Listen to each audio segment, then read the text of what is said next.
Welcome back ناظرین تا قیامت جب تک دین کی سربلندی کا ذکر کیا جائے گا، جب تک دین کی سربلندی کی بات ہوگی تو سب سے پہلے لڑی جانے والی جنگ غزوہ بدر کی بات ہوگی۔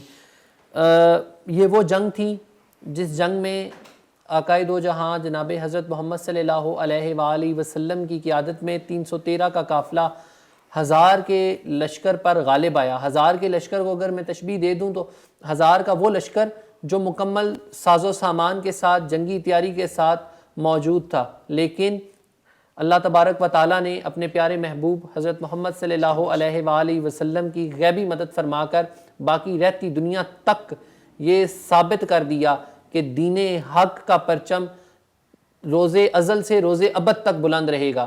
جو بھی طاقت دین حق کی سربلندی کی خلاف آواز اٹھائے گی وہ نیست و نابود ہو جائے گی، اس کا انجام پھر یہی ہوگا۔ شاہ صاحب، غزوہ بدر ہمیں کیا سبق دیتا ہے؟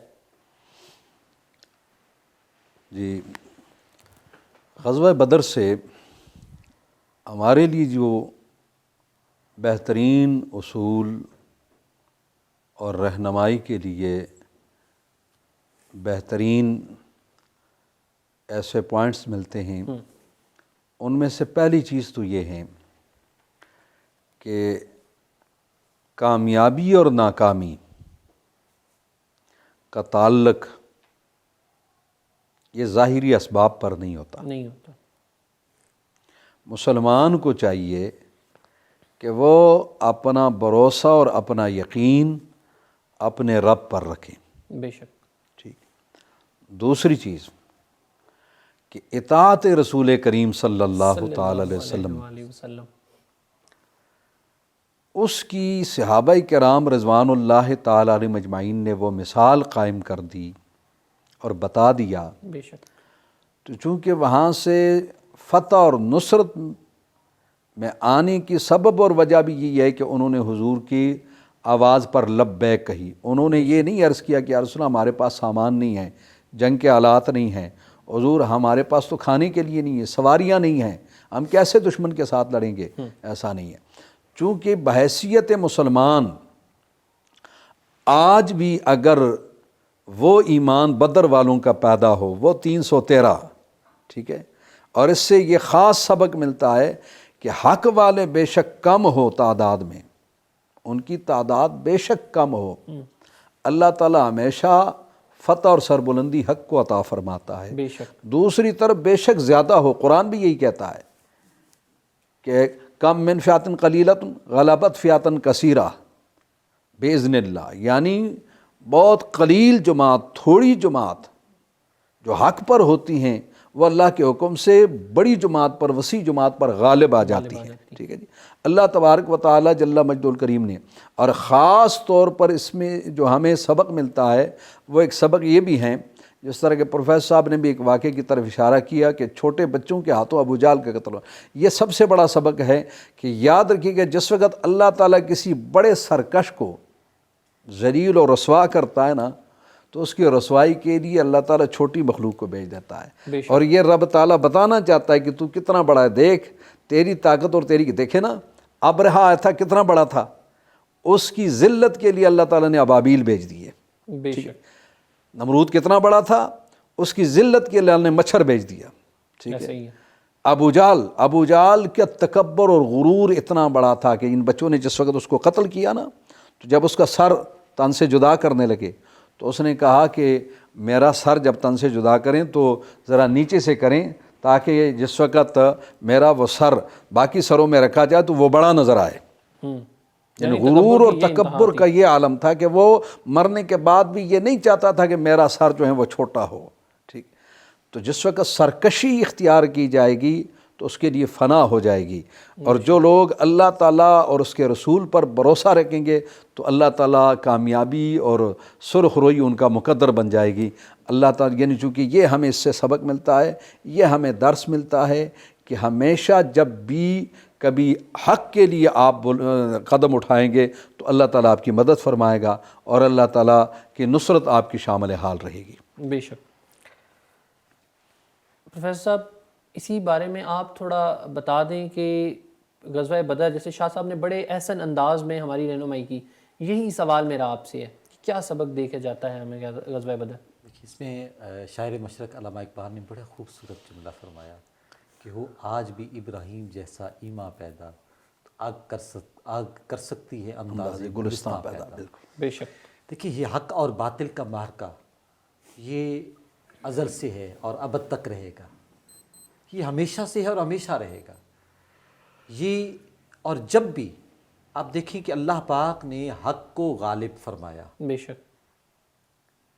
یہاں یہ بات کہ کثرت افراد پہ نہیں یا ظاہری مال و اسباب پہ نہیں، اس پہ بھروسہ نہیں، اگر بھروسہ اللہ کی ذات پہ ہے جس کا، تو وہ کم تعداد میں آپ شروع سے حضرت آدم علیہ السلام سے لے کر آج دن تک جتنے حق اور باطل کے معرکے ہوئے، اہل حق ہر دور میں کم تھے، تعداد کے اعتبار سے اہل حق ہمیشہ کم تھے، وہ کم تعداد والے زیادہ تعداد پہ بھاری آئے اور اللہ پاک نے ان کو فتح عطا فرمائی۔ بے شک۔ اللہ پاک نے ایک اصول دے دیا کہ حق پر قائم رہنا اصل فتح یہ ہے، اصل انسان کی عظمت اس میں ہے کہ انسان حق پر قائم رہے، سچ پر قائم رہے، دیانتداری پر قائم رہے، یہ اصل انسان کی عظمت کا سبب بنتی ہے۔ بے شک۔ باقی چاہے مال کی کثرت ہے، چاہے افراد کی کثرت ہے، یہ انسان کو ذلت کی طرف لے جاتی ہیں اگر انسان کو اللہ کی ذات پر بھروسہ نہیں ہے، بالکل ایسا ہی۔ اور انسان اگر حق پر نہیں ہے، ہمیشہ حق والے ہی غالب آئے۔ حضرت موسیٰ علیہ السلام کو اللہ پاک نے فرعون پر غالب کیا۔ بے شک۔ اب جب حضرت موسیٰ علیہ السلام کو اللہ پاک نے فرمایا کہ فرعون کے دربار میں جائیں اور فرعون کو حق کی دعوت دیں، تو بحیثیت بتقاضۂ بشریت بحیثیت انسان حضرت موسیٰ علیہ السلام کے دل میں خیال آیا، عرض کیا مولا میں ایک اکیلا آدمی اور وہ اس کا پورا لشکر ہے، اس کے باڈی گارڈ ہیں، اس کے وزراء ہیں، اس کے مشیر ہیں، وہ دربار اتنا بڑا وہ بادشاہ، اور اس کے سامنے میں جا کے کلمہ حق میں کیسے کہوں؟ اللہ پاک نے فرمایا کہ موسیٰ آپ ہمت کریں، میں آپ کو وہ قوت عطا کروں گا۔ اللہ پاک نے پھر حضرت موسیٰ علیہ السلام کو وہ حوصلہ اور وہ ہمت عطا فرمائی بے شک کہ حضرت موسیٰ علیہ السلام نے فرعون کو للکارا۔ بے شک۔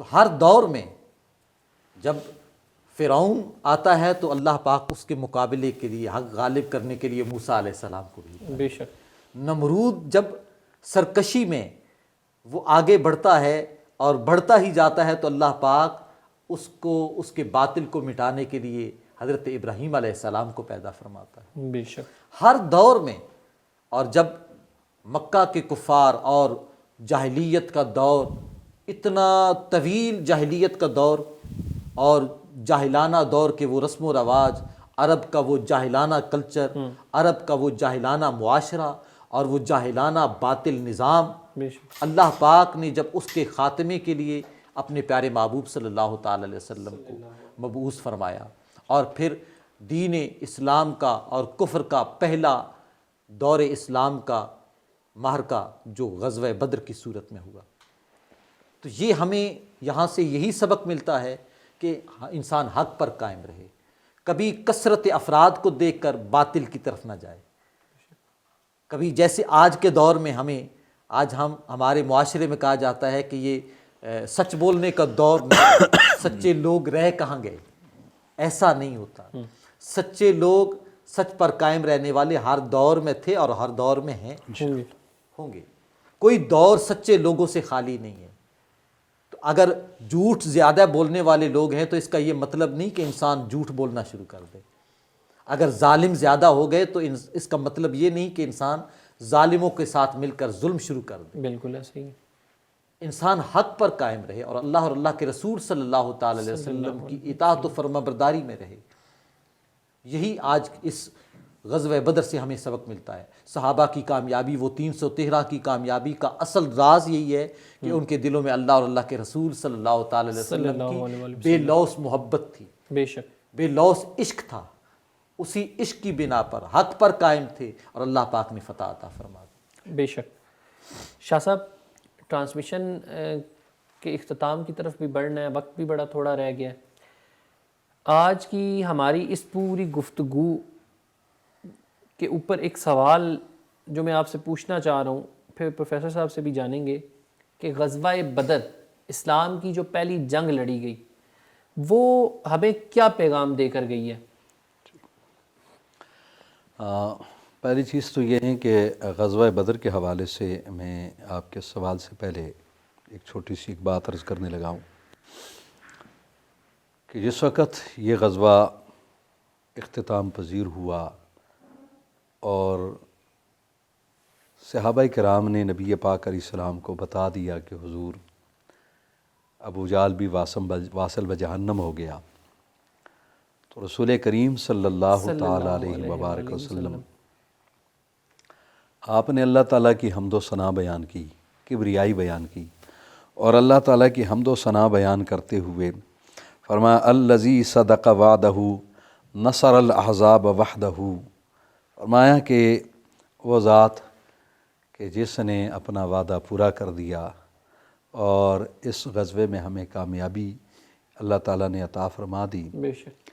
تو حضور علیہ السلام پھر اپنے چند صحابہ کو ساتھ لے کر کے ابو جہل کی لاش پر گئے، اور وہاں حضور علیہ السلام نے اس کو وہاں کھڑے ہو کر کے سرکار نے فرمایا کہ میری امت کا فرعون آج مارا گیا، میری امت کا فرعون آج مارا گیا، یعنی اتنا بڑا کافر تھا وہ۔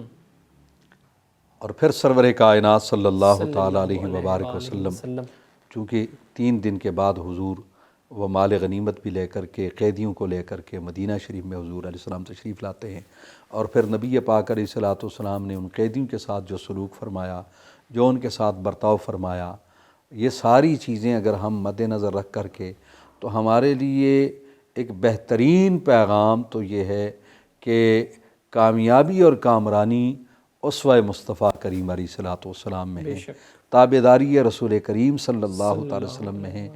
عزت اور افتخار اگر چاہتے ہو تو وہ قدم مصطفیٰ صلی اللہ علیہ وسلم پہ مٹنے میں ہے، اگر چاہتے ہو آزادی تو غلامی مصطفیٰ کا توق گلے میں ڈالنے میں آزادی ہے۔ لہٰذا چونکہ سب سے بڑا پیغام یہی ہے، اور صحابہ کرام نے اپنی عمل سے بھی یہی ثابت کیا ہے کہ اگر چاہتے ہو تم دنیا میں عزت تو مصطفیٰ کریم کے نام پہ مٹ جاؤ، اور اگر چاہتے ہو کہ تم آزاد ہو جاؤ تو حضور کی غلامی کا توق اپنے گلے میں ڈال لو۔ بے شک۔ پروفیسر صاحب اسی کے اوپر مختصر سی نظر آپ بھی ڈال دیں، رہنمائی کر دیں میری اور ناظرین کی، اور پھر ہم ٹرانسمیشن کے اختتام کی طرف بڑھیں گے۔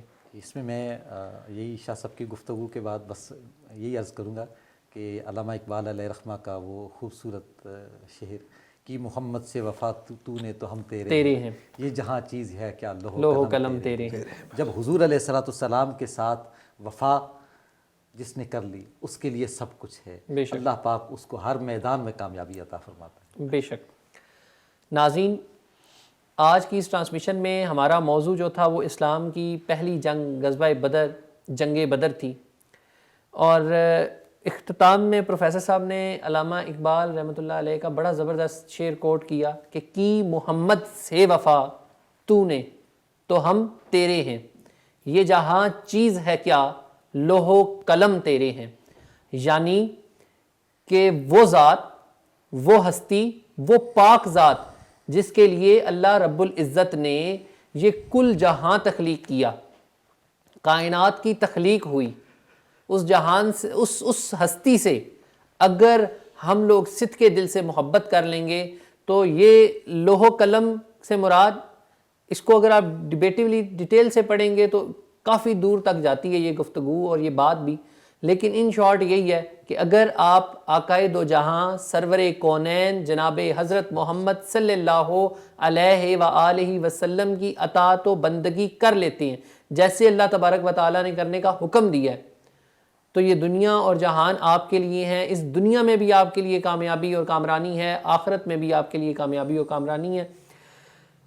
وہ 313 کا لشکر 1000 کے لشکر پر غالب آیا صرف اس لیے کہ ان کے دل میں جذبہ حب الایمانی تھی. جو آقائے دو جہاں سرور کونین حضرت محمد صلی اللہ علیہ وآلہ وسلم کے ساتھ اس وقت صحابہ اکرام کھڑے تھے, ان کا ایمان تھا, پختہ ایمان کے ساتھ گئے تھے کہ ہم نے دین حق کی سربلندی کرنی ہے اور دین حق کا پرچم بلند کرنا ہے. تو جب دین حق کا پرچم بلند کرنے کے لیے کوئی صدا لگاتا ہے, کوئی قدم بڑھاتا ہے, تو اللہ رب العزت اس کی غیبی مدد فرماتا ہے. گفتگو کا سلسلہ آج کے اسی موضوع تک مختصر کرتے ہوئے یہاں پر آپ سے اجازت چاہیں گے. شاہ صاحب آپ کا بھی بہت شکریہ, پروفیسر صاحب آپ کا بھی بہت شکریہ, آپ نے اپنا قیمتی وقت نکالا اور میری اور ناظرین کی رہنمائی فرمائی. اللہ تعالی ہمیں اس پر عمل کرنے کی توفیق عطا فرمائے. آج کی اس ٹرانسمیشن سے مجھے دیجیے اجازت. اللہ نگہبان.